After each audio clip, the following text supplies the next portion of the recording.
우리는 지금 예수님의 산상설교에 대해서 말씀을 나누고 있는데, 그 중에 특별히 팔복 선언을 살펴보고 있습니다. 팔복은 복을 받을 수 있는 8가지 비결, 이렇게 생각하면 안 된다고 말씀드렸습니다. 그것이 아니라 이미 선택받고 천국의 백성으로 살아가는 하나님 나라의 백성, 그 사람들이 어떻게 복을 받고 사는지, 그 삶의 모습 8가지라고 그렇게 말씀을 드렸습니다. 복을 받기 위한 조건이 아니라 천국 백성의 모델입니다. 그리고 산상수훈은 특별히 이 팔복은 그러므로 율법이 아니고 복음이다 하는 것을 우리가 먼저 또 다시 한번 새기면 좋겠습니다.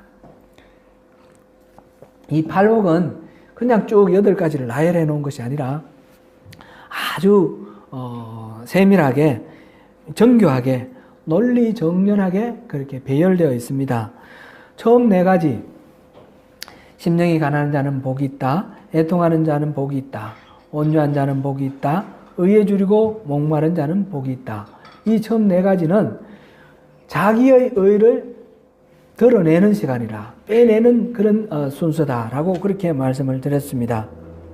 그 다음에 다음 단계, 긍휼히 여기는 자는 복이 있다, 마음이 청결한 자는 복이 있다, 화평케 하는 자는 복이 있다, 의를 위하여 박해를 받은 자는 복이 있다. 이것은 나의 죄를 빼는 자리에 하나님의 의를 채워넣는 그런 단계라고 말씀을 드렸습니다.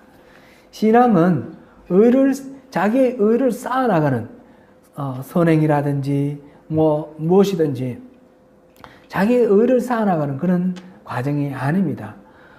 신앙은 자기의 죄를 깨달아가는 그런 과정입니다. 자기의 죄를 깨달을 때에 하나님의 사랑을 알게 되고 하나님께로 한 걸음 다가가게 됩니다. 하나님과의 이런 관계를 회복해내는 것이 바로 하나님의 의로 나를 세우는 것입니다.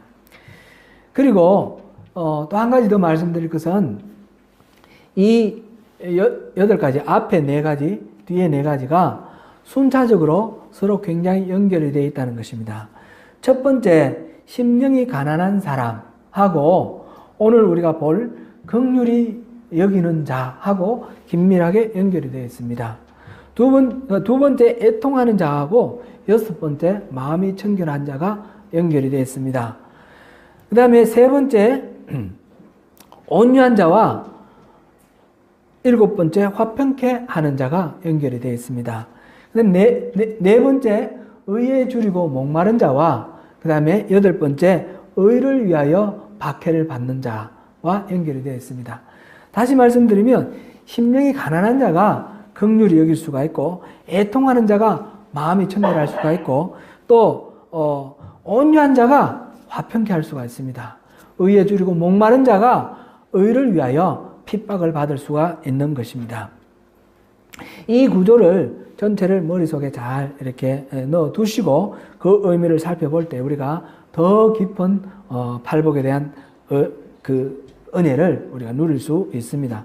오늘은 5번째, 긍휼히 여기는 자는 복이 있나니 그들이 긍휼히 여김을 받을 것이다 라는 이 말씀을 우리 함께 살펴보겠습니다. 긍휼히 여기는 자는 복이 있다고 하였는데 긍휼히 여긴다는 말이 무슨 말입니까? 긍휼히 여기는 이 말은 헬란 말로 엘레에몬이라는 단어를 쓰고 있는데, 이 말은 우리말로는 긍휼히 여긴다, 또 자비롭게 대한다, 이렇게 번역이 되어 있습니다. 성경 여러 곳에 이 단어가 나오는데 그렇게 번역을 하고 있습니다. 별 차이가 없이 자비를 베푼다든지 또는 긍휼히 여긴다든지 그렇게 이해를 하면 되겠습니다. 영어로는 번역을 할 때 약간 다르게 2가지로 번역을 하고 있습니다. 하나는 compassionate라는 단어를 쓰고 하나는 merciful이라는 단어를 쓰고 있습니다.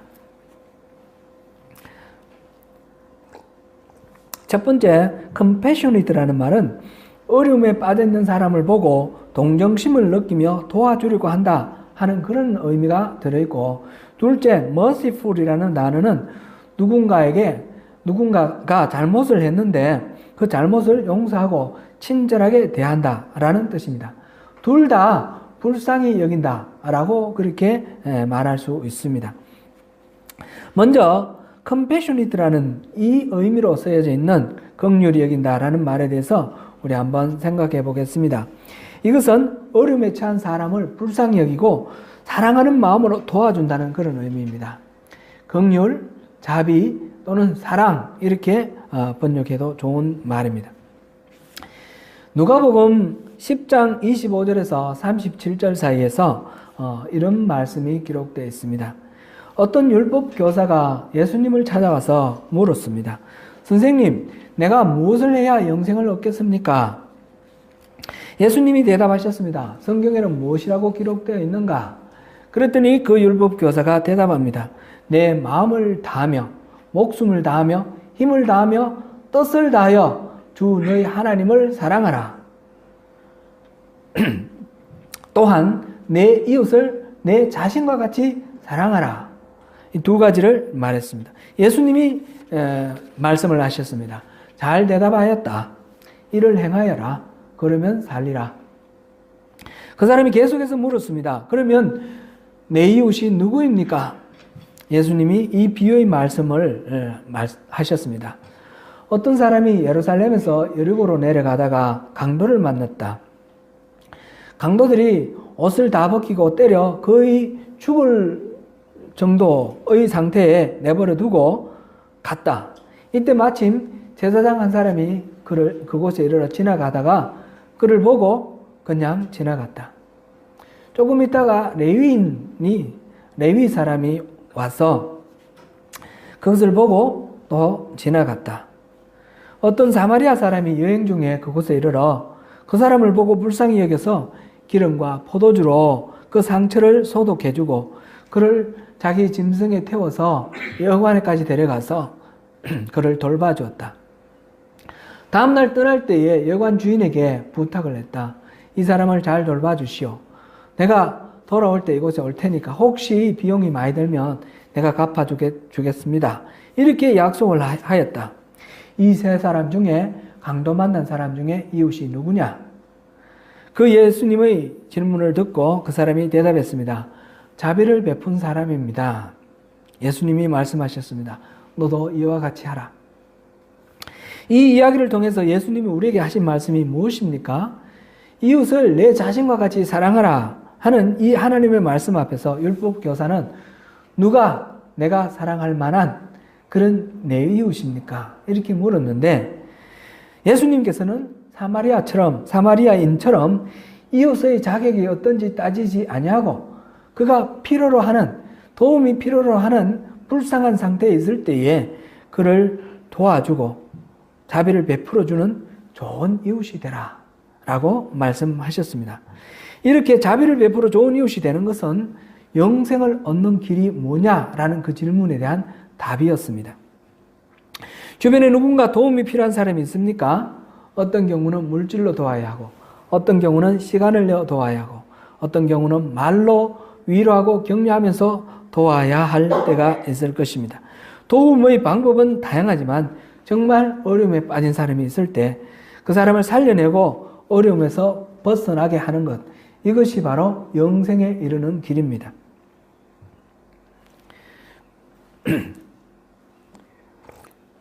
이 사랑은 compassionate, 곧 불쌍한 마음으로 공감하는 것에서 출발합니다. com이라는 말은 같다는 뜻이고 passion이라는 것은 감정, 그런 뜻이죠. 공감한다, 그런 의미죠. 어려운 처지에 빠진 사람의 감정, 두려움이나 절망감이나 외로움이나 억울함 등의 그 감정을 잘 살피고 그 감정을 자신의 감정으로 이입해서 그럴 때 우러나오는 마음이 불쌍한 마음입니다. 우리가 동병상련이라는 그런 말이 있죠. 같은 병을 앓는 사람이 서로를 이해해 준다, 그런 뜻인데 비슷한 경험을 한 사람이 같은 마음을 갖게 된다, 그런 뜻이죠. 똑같은 경험은 아니더라도 그러한 감정을 헤아릴 수 있을 때 깊은 위로가 됩니다. 제 둘째 아이를 잃었을 때에 많은 사람들이 와서 여러 가지 말로 위로를 해 주었습니다. 그 위로의 말들이 다 감사했고 또 힘이 되었습니다. 그런데 특별히 직장 선배 한 분이 위로해 주시는 것이 참 기억이 납니다. 그는 아무 말도 하지 않았습니다. 다가와서 그냥 손을 꼭 잡고 눈물이 글썽글썽한 상태에서 물끄러미 바라보기만 했습니다. 그런데 그 사람 가슴 깊이 우리의 마음을 공감하는 그런 감정이 전달되어 왔습니다. 참 큰 위로가 되었습니다. 공감을 한다고 하여서 섣부르게 말하는 것이 오히려 역효과가 날 때도 있습니다. 나는 그보다 더한 일도 당해왔어. 다 지나고 보니까 아무것도 아니야. 다 잊어버려. 이런 식으로 말을 한다 그러면 그것은 위로가 결코 되지 않습니다. 오히려 분노를 불러일으킵니다. 사람에게는 저마다 각자에게 가장 큰 그런 어려운 일이 있고 고통이 있습니다. 어떤 사람에게는 암이 걸려서 고통이 될 수도 있지만 어떤 사람에게는 손가락 어디 한 군데 베었어도 하늘이 무너지는 것 같은 그런 고통이 있을 수도 있습니다. 우리 아이 키울 때 옆집에 우리랑 아주 친밀한 그런 이웃이 있었는데 그 집에 딸이 발가락이 하나가 더 있었습니다. 그것 때문에 하늘이 무너지는 것처럼 그렇게 막 근심을 하고 걱정을 하는데 속으로 참 우리 애가 그 정도만 돼도 참 나는 춤추겠다 그런 생각을 했습니다. 그러나 그렇지 않습니다. 저마다에게는 그 문제가 가장 큰 문제이고 가장 고통스러운 문제입니다. 그것을 상대방의 입장에서 이해를 해주고 공감해 주는 것, compassionate, 불쌍히 여기고 도와주는 것. 그것이 하나님이 우리에게 긍휼히 여기는 자는 복이 있다라고 말씀하시는 그 긍휼히 여기는 것입니다. 긍휼히 여긴다는 말의 두 번째 의미, merciful에 대해서 또 잠깐 살펴보겠습니다. merciful은 잘못이 있는 누군가를 불쌍히 여겨 용서하고 친절하게 대한다는 의미입니다. 이것은 마태복음 18장 21절에서 35절 말씀을 생각해 보면 잘 이해가 됩니다. 베드로가 예수님께 물어봤습니다. 형제가 내게 죄를 지을 때 몇 번 용서할까요? 7번 용서하면 되겠습니까? 그랬더니 베드로에게 예수님이 말씀하셨습니다. 7번이 아니라 70번씩 7번이라도 용서하라. 그 말씀 끝에 천국에 대해서 비유를 말씀하셨습니다. 어떤 임금 앞에 1만 달란트 빚진 자가 잡혀왔다. 그는 갚을 능력이 전혀 없었다. 왕이 그에게 처자식을 팔아서라도 갚아라. 그렇게 말을 했더니 그가 참아달라고 빌며 다 갚겠다고 말했다. 왕은 그를 불쌍히 여겨 놓아보내고 빚을 탕감해 주었다. 이 사람이 나가서 자기에게 100데나리온 빚진 동관을 만나서 멱살을 잡고 다 갚으라고 말했다. 그가 간구하며 참아달라고 했으나 허락하지 않고 그를 감옥에 가두었다. 이를 본 주변 사람들이 이 사람에 대해서 왕에게 다 고하였다. 왕이 그 소리를 듣고 그를 다시 불러서 꾸짖고 말하기를 내가 너를 불쌍히 여겨 너 빚을 다 탕감해 주었거늘 너는 너희 친구를 불쌍히 여겨야 마땅하지 않느냐. 그렇게 말하고 그의 빚을 갚도록 하고 감옥에 가두었다. 너희가 각각 중심으로 형제를 용서하지 않으면 하늘 아버지께서도 너희를 용서하지 않을 것이다. 이것이 예수님의 말씀입니다. 한 데나리온은 로마 시대 한 사람의 하루 품삯이라고 합니다. 요즘식으로 하면 한국 돈으로 한 10만 원, 뉴질랜드 달러 한 100달러 그 정도로 추산하면 되겠습니다. 100데나리온은 1000만 원입니다. 적지 않은 돈입니다. 그렇지만 한 달란트에 비하면 이거는 어떤 규모가 되는지 생각해 볼 필요가 있습니다. 한 달란트는 6천 데나리온이라고 합니다. 1만 달란트는 60만 데나리온이 됩니다. 이것을 한국 돈으로 환산하니까 1만 곱하기 6천 곱하기 10만 원 하니까 6조 원입니다. 1만 달란트는 실로 어마어마하게 큰 돈입니다. 이 돈을 왕이 왜 그 사람에게 빌려줬냐 물을 필요가 없습니다.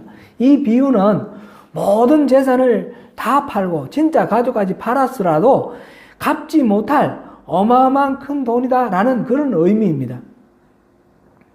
그렇게 큰 돈을 탕감해 줄 만큼 은혜를 받았으니 100데나리온도 적다고 할 수 없지만 1만 달란트와 비교할 수 없는 그런 상황이니 그 은혜를 알아라는 거죠. 그래서 100데나리온의 60만 배대는 이 1만 달란트. 평생 품삯을 쓰지 않고 1년에 300일 일하고 50년 동안 일한다고 치면 그렇게 했을 때 그 모을 수 있는 돈의 4,000배라고 합니다. 이거는 이루 어떤 형식으로도 갚을 수 없다라는 그런 의미입니다. 그토록 큰 빚을 탕감받았으니 형제의 빚을 탕감해 주는 것이 마땅하다는 말입니다. 예수님이 가르쳐 주신 기도에도 이런 말씀이 있습니다. 우리가 우리에게 죄 지은 자를 사하여 준 것 같이 우리 죄를 사하여 주옵소서. 우리가 하나님께 용서를 구할 때 먼저 하나님의 그 마음을 품고 우리가 먼저 용서를 하라는 말씀입니다. 긍휼히 여긴 자는 긍휼히 여김을 받습니다. 사실 compassionate라는 말하고 이 merciful이라는 말이 그렇게 엄격히 구별되는 다른 뜻의 말은 아닙니다. 둘 다 같은 처지를 공감하고 불쌍히 여기는 것인데 compassionate는 사랑으로 도와주라는 뜻이고 merciful은 용서해주라, 용납해주라 라는 그런 의미가 강조되어 있다. 그런 의미입니다. 사실 남을 불쌍히 여긴다는 것은 아직 자기가 높아져 있다는 의미입니다. 오히려 스스로를 불쌍히 여길 때에 진정한 의미에서 이웃을 불쌍히 여길 수 있습니다.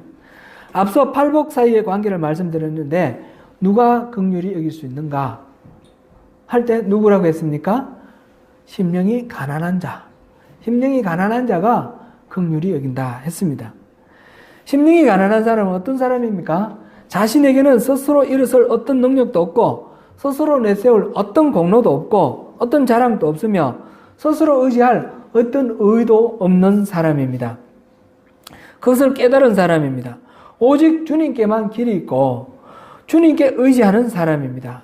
자기가 믿었던 가문의 배경이나 학문이나 능력이나 사회적 지위나 심지어는 종교적 열심까지도 그것도 아무것도 아니라는 그런 상황. 그것도 어떤 것도 힘이 되어주지 못하고 하나님 앞에서 절망하고 좌절할 수밖에 없는 상황. 그럴 때에 나의 구원의 길은 오직 하나님 은혜, 하나님 의밖에 없다라고 그렇게 믿는 사람이 바로 심령이 가난한 사람입니다. 그 심령이 가난한 사람은 하나님을 의지하며 자기를 부인합니다. 긍휼히 여기는 것의 반대는 어떤 것입니까? 불쌍히 여기지 않고 남의 이렇게 공경한 상태에 있는 상태. 그것은 바로 판단하고 정죄하는 그런 태도입니다. 잘못됐을 때 내가 그러지 말라고 그랬잖아. 이런 마음. 내가 그럴 줄 알았어. 이런 식의 이 태도. 그게 아니라 그 상황, 그 어려운 상황에 빠져있는 그 마음을 공감을 하면서 나도 그럴 수밖에 없는 그런 존재고 당신이나 나나 똑같은 죄인이다. 그 마음에서 우리 하나님 의지하면서 살아가자. 서로 손잡고 이끌어가는 이것이 긍휼히 여기는 것입니다. 긍휼히 여기는 것은 남의 어려움을 보고 불쌍히 여겨 도와주는 것입니다. 나에게 손해가 되고 억울함이 있더라도 그를 불쌍히 여겨 용납하는 것입니다. 왜 그런 불쌍한 마음이 생깁니까? 먼저 하나님으로부터 불쌍히 여김을 받았기 때문에 그렇습니다. 하나님의 그 사랑으로 채워졌기 때문입니다. 먼저 용서를 받았기 때문입니다. 이것이 바로 십자가의 복음입니다. 십자가를 바라볼 때 우리가 무엇이 생각난다 했습니까? 첫째는 나의 죄의 무한한 무게를 깨닫게 됩니다. 무슨 말로도 변명할 수 없고 무엇으로도 스스로 해결할 수 없는 죄의 무게를 깨닫습니다. 자신의 죄를 인정할 때에 남을 평가하고 판단하고 정죄하지 않습니다. 십자가를 바라볼 때 우리는 또한 그 죄를 대속하시기 위해서 스스로 십자가를 지신 예수 그리스도의 은혜를 알게 됩니다. 또 독생자를 아낌없이 내어주신 하나님의 무한하신 사랑을 깨닫게 됩니다. 그 어마어마한 사랑을 바로 내가 받았습니다. 예수님이 십자가를 지신 이유는 내가 죄인이었기 때문이고, 내가 그렇게 죽을 만한 그런 죄인이기 때문에 나 대신 예수님이 죽으셨기 때문에 내 죄가 생각나고 예수님의 사랑이 생각나는 것입니다. 그것이 십자가입니다. 다시 한번 새길 것은 팔복은 복을 받기 위한 조건이 아니고 이 비밀을, 십자가 복음의 비밀을 깨달은 천국 백성이 우리에게 주시는 복을 누리는 삶의 모델입니다. 천국 백성이라면 이렇게 긍휼히 여긴다. 긍휼히 여기는 자는 긍휼히 여김을 받는다. 그 말씀입니다. 사랑하는 성도 여러분, 지금 우리 주변에 내가 불쌍히 여기고 도와주어야 할 사람이 누구입니까? 하나님의 마음으로 그를 긍휼히 여기고 도와주시기 바랍니다. 지금 나의 상황에서 불쌍히 여기고 용서해야 할 사람이 누구입니까? 먼저 나를 사랑하시고 나를 위하여 독생자를 아낌없이 내어주신 하나님의 그 사랑을 기억하면서 내게 부담을 주고 손해를 주고 억울하게 만든 그를 용서해 주시기 바랍니다. 가난한 마음으로, 가난한 심령으로 이웃을 긍휼히 여겨 사랑하고 용납하는 가운데 주님이 주신 모든 긍휼히 여김을 누리시는 저와 여러분이 되시기를 축원합니다. 기도하겠습니다.